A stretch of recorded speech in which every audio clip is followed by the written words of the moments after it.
saddest thing that a parent could ever say, and God said it. Now that's the background, and God decided to wipe them all out with water. And the waters came down from the sky, and up from below water was gushing from every direction. And the flood came and destroyed everybody but just 8 people. One man was living right.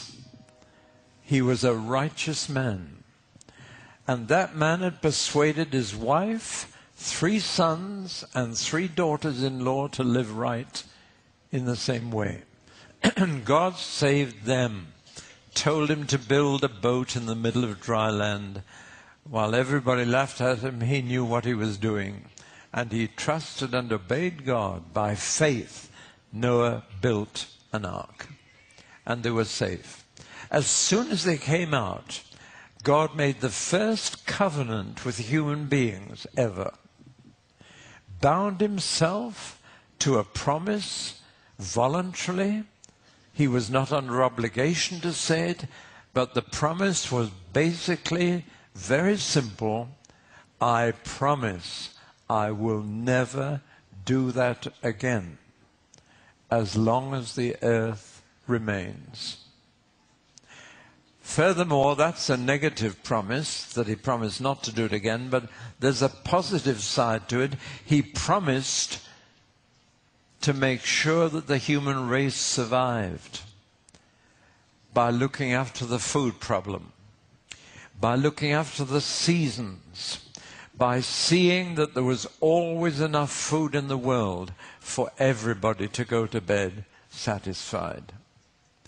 And do you know God has kept that promise? In spite of the growing numbers of people in the world today, there is every single year enough food in the world for everybody to have enough.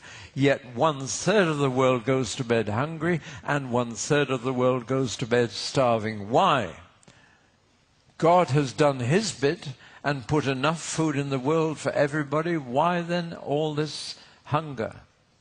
The answer is we won't share it out.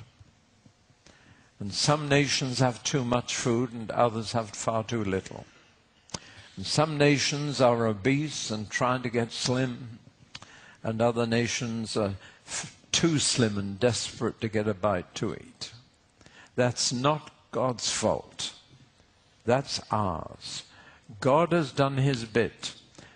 And I have the figures of the United Nations Food Organization to prove it. Every year, there is enough food in the world for everybody to have their 2,500 calories. But we will not share it. That's the problem. Well, now, God has done his bit. And the springtime and harvest and summer and winter have faithfully come round. We take it for granted. We don't even thank him for bringing it back again. But I was thanking him this morning in my heart when I saw the trees beginning to bud. Isn't spring lovely? You can smell it. You can smell the life surging again. And it's God who does that. And we should jolly well thank him for it.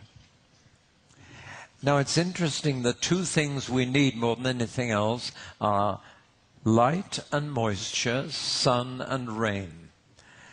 And when God sends both together, you'll see an unusual thing, a rainbow. All the colors of the rainbow appear when sun and rain come together. And God says, that's my reminder. That's my ring. Just as that ring reminds me I'm married and made promises to a little lady who's waiting for me back home, God says that ring will remind me of the promise I've made to the human race. He doesn't say, you look at it and it'll remind you of my covenant. He says, I will look at it and it'll remind me to go on feeding the human race. Now, why did he make this covenant? By the way, you should have now 1 page with this chart on it. The other page is for tonight. And you've got it just in case you can't come tonight, or You can watch me at home on the internet, or you can do what you wish, but this is the page for now. And each of the covenants, we're looking at 6 things. First of all, the party, who is the covenant with?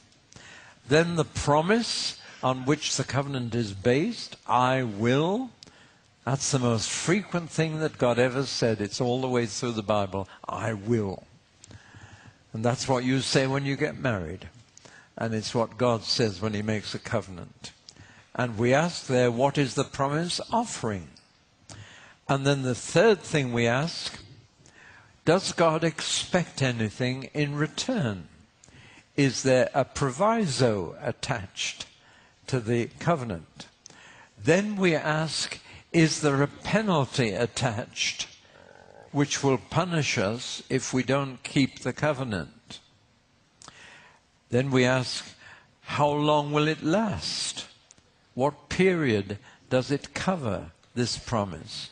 And finally, what is God's purpose in making the covenant? So we've already dealt with the Noah covenant. Let's look down the left-hand column. Those are the 5 covenants we're going to talk about. And we call them after the name of the person with whom God made it. So we call the Noah covenant the Noahic covenant. Then he made another with Abraham, and we call it the Abrahamic covenant. Then he made one with Moses, the Mosaic covenant. Then the one he made with King David, the Davidic. And finally, the one he made through Christ, the Messiah, the Messianic.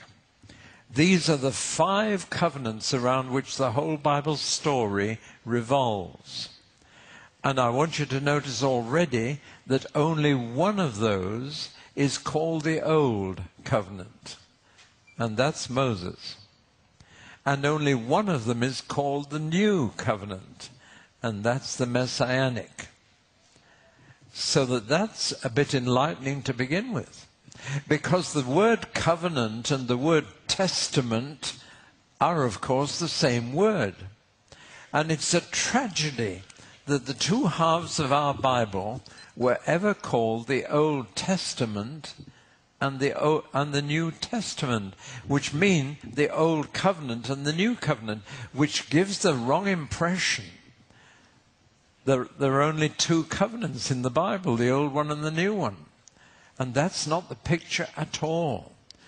But it has misled a lot of people to think that the Old Testament is now out of date and past its sell-by date. There are many Christians today who are not studying the Old Testament. They're studying the New, but they're not studying the Old, because they think it's the old one, the out-of-date covenant. It isn't. One of the covenants in the Old Testament is out of date, but the others are still in date. Indeed, the Noah covenant is still operating. If it wasn't, we wouldn't be here. We wouldn't have any food to eat. There wouldn't be spring buds on the trees now, unless the Noah covenant was still in operation. God is still sending his sun on the good and the evil, and his rain on the just and the unjust. Well, now let's go back to the Noah covenant and go along the top row. Not only was this covenant made with Noah, but through him the whole human race. And it was made on Mount Ararat when the ark came to rest after the flood. The promise is basically a promise of survival, that the human race would be kept going by God, that he would keep the food going. It was an international covenant because it was made with everybody. It's not a Jewish covenant at all. It's with everybody, including the Jews, of course, but all the Gentile nations belong to this covenant. And the seasons would continue, the sun and rain would continue. What was expected of us by God? He didn't make anything a condition. As the next column shows, it was an unconditional covenant. Therefore, whether we do what we're expected by God to do or not,